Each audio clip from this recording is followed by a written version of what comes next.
Tukufahamishe taarifa kwa kina. Wanakwetu wananiita Joashon Sare, mtafsiri kwenye lugha ishara ni Valin Owino. Moja kwa moja ni kwamba hali ya taharuki imetanda katika mji wa Namanga mpakani mwa Kenya na Tanzania baada ya maandamano kuzuka mapema hii leo kufuatia Wakenya kuzuiwa kuvuka kuingia nchini Tanzania.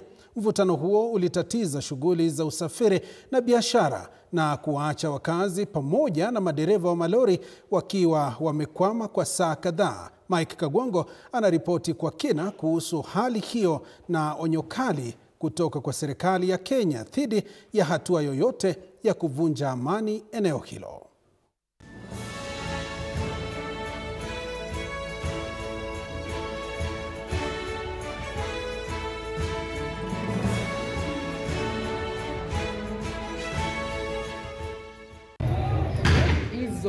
Katika kituo cha mpakani mwa Kenya na Tanzania cha Namanga ambacho kwa kawaida huwa na shughuli nyingi, hasira na taharuki ziliongezeka Alhamisi asubuhi pale mamia ya wasafiri na madereva wa malori walipozuiwa kuingia Tanzania, hatua iliyochochea maandamano upande wa Kenya. Sisi hatuna uhusiano wowote na hiyo uchaguzi wa Tanzania, na imetupata kwa bahati mbaya kwamba imetuingizia hata sisi hasara. Hii maandamano, wale wanaandamana wanakuja huku, vijana wanachanganyikana, so Wakenya wanaumia, au maaskari wanarusha vitu huku Kenya, na inasababisha sana biashara iadhirike.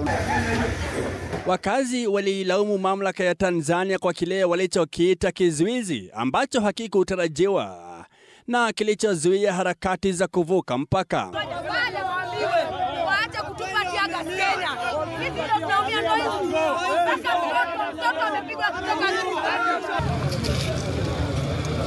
Maandamano hayo yaligeuka vurugu, vijana wakiwasha matairi barabarani huku polisi wakiingilia kati kutawanya umati. Ile njia utazuia kutoumia, msikaribia wapi? Mpakani. Pale kwa mpaka. Kenya ambaye imerushwa usikimbile ushuke, utaka kurusha wapi tena huko? Huko, sababu itakuumiza.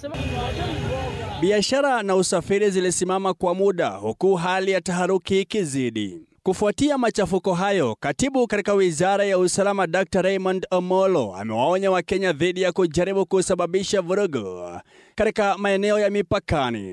Anyone who might want to be engaged or participate in any form of protest or demonstrations, let's do what the law allows us to do. Akizungumza mjini Mombasa, Omolo amesema yeyote atakayevunja amani atakabiliwa na mkono wa sheria, akiongeza kuwa vyombo vya usalama viko macho kuhakikisha utulivu unarejea. Our officers are competent enough to deal with any situations. If there will be any inconveniences in terms of movement of cargo and people, I believe that the officers at our points of entry and exit must be able to advise those who are moving. Wakati wafanya biashara wakihesabu hasara na wasafiri wakisalia kukwama, macho yote sasa yameelekezwa kwa mazungumzo ya kidiplomasia na usalama kati ya Nairobi na Dodoma ili kupata suluhisho la haraka na kuzuia mvutano zaidi. Mamlaka za Kenya na Tanzania zinatarajiwa kutoa taarifa rasmi kuhusu hali ya mpaka wa Namanga baadaye. Mike Kagwango, TV47, Nairobi.